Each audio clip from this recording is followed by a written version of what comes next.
Welcome to the Coopersmith Career Consulting Study Guide Series, English Comp 1. This is assignment number 4. The rhetorical analysis essay. Here, I'd like you just to pause for a minute and read the assignment as laid out, and then in future slides I'll be explaining it to you. So this is what the assignment is based on the syllabus. Please take a look. Again, continue to read.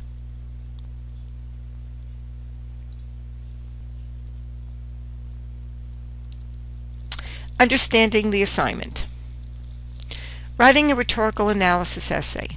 The first step is to understand what is rhetoric. Rhetoric is the art of discourse, an art that claims to improve the capability of writers or speakers that attempt to inform, persuade, or motivate particular audiences in specific situations. In other words, rhetoric is the author's agenda, and they usually have an agenda when writing a piece. It's not factual.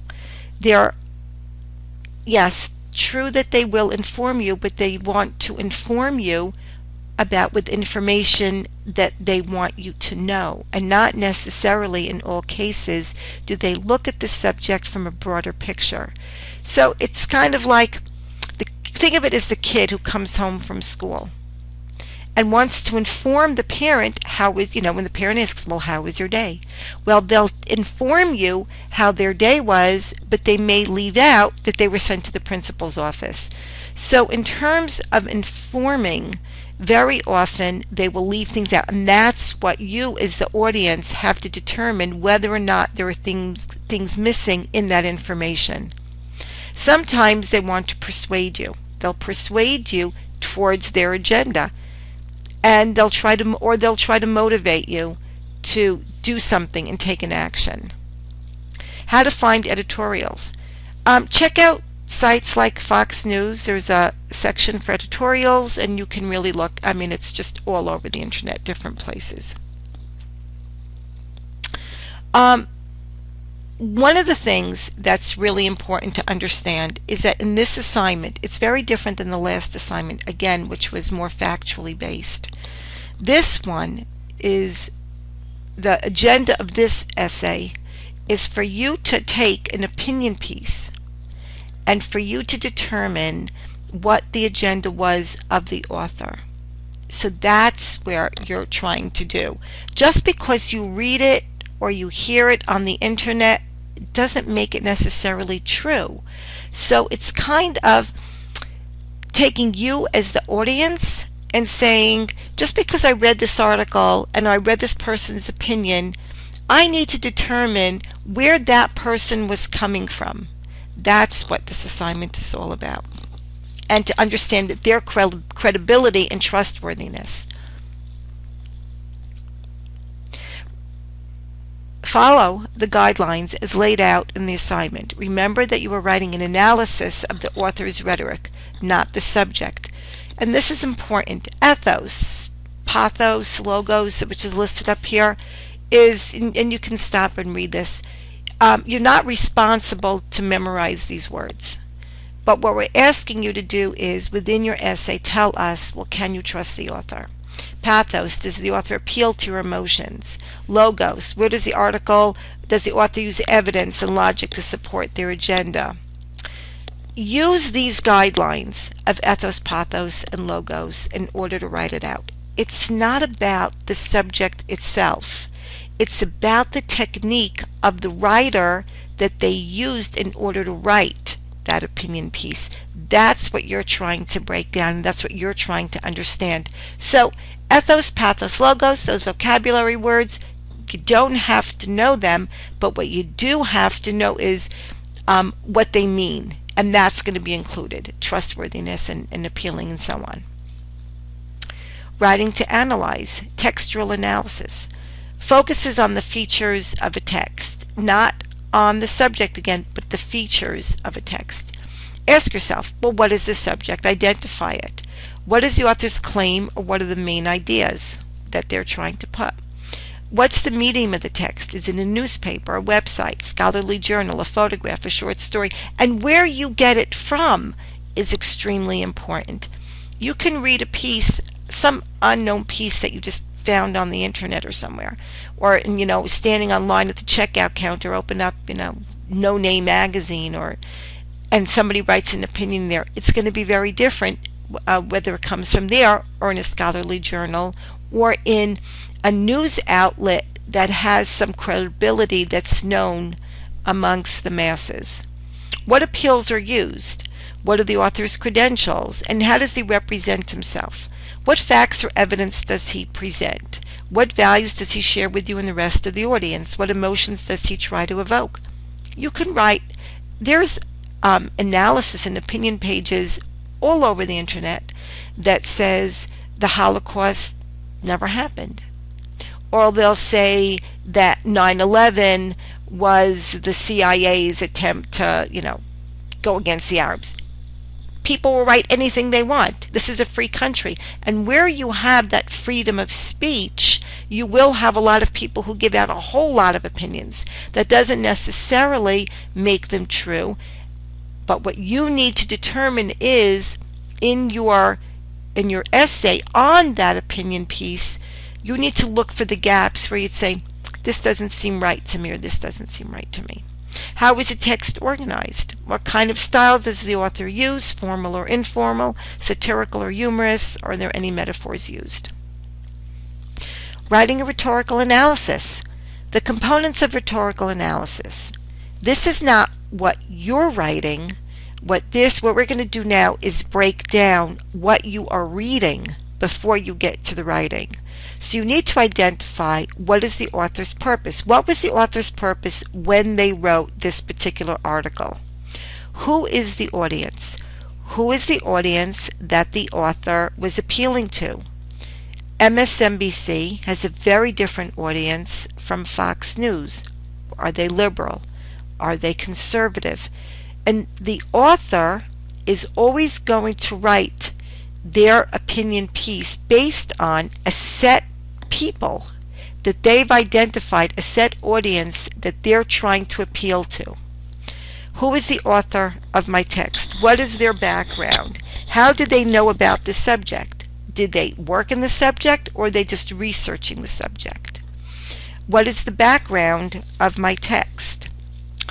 What else has been said or written on this topic? What was going on at the time that influenced this text? So if you're writing an opinion piece, if you're reading an opinion piece about Obamacare, what were other people saying about it at that time that it was written?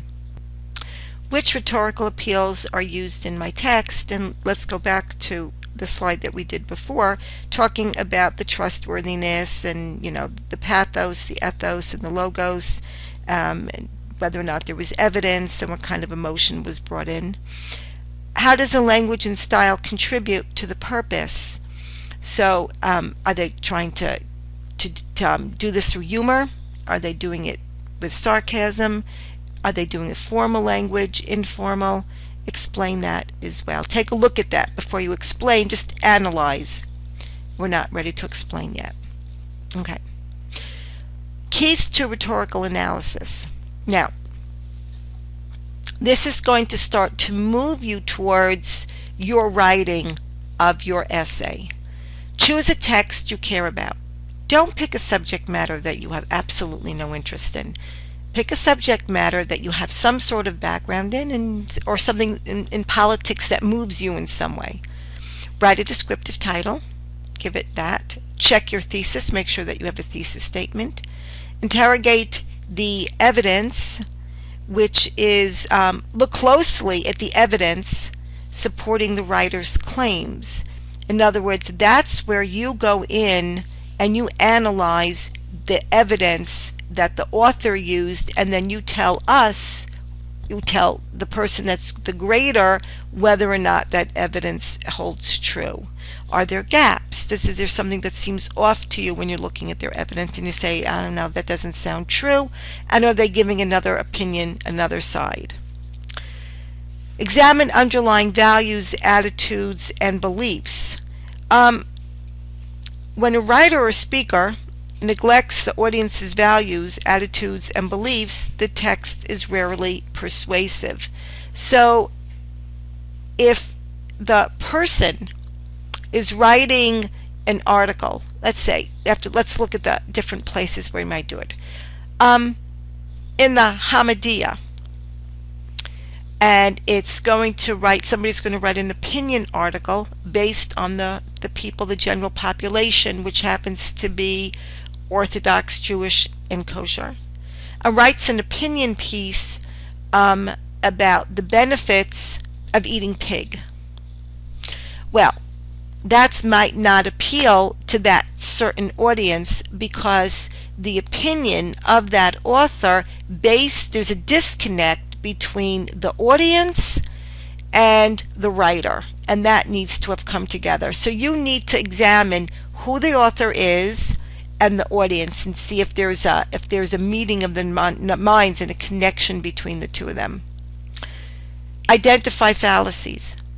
Identify fallacies is there some things in there that you just say, you know what, I'm going to do a little bit more research, go out, Google whatever that piece is and say, you know what, that just doesn't seem right. Those facts are not true, and then put that into your analysis of it.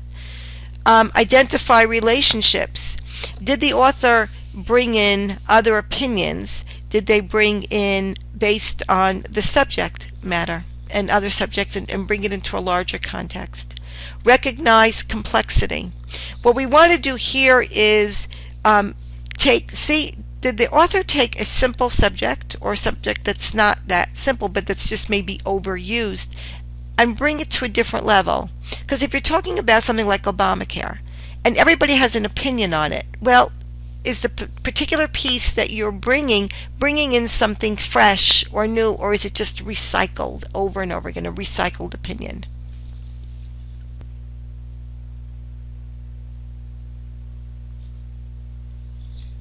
Formatting the assignment. MLA format, which is always the fun part. This tells you on this page just what's expected of you. And then afterwards, each slide is going to explain how to do this. Stop and look this over.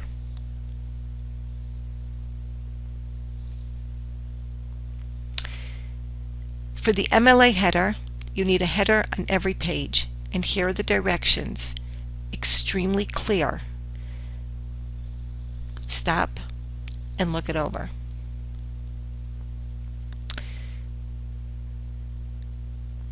What you want to do throughout the rest, and I'm going to stop talking and let you concentrate because I think that that's really what's most important.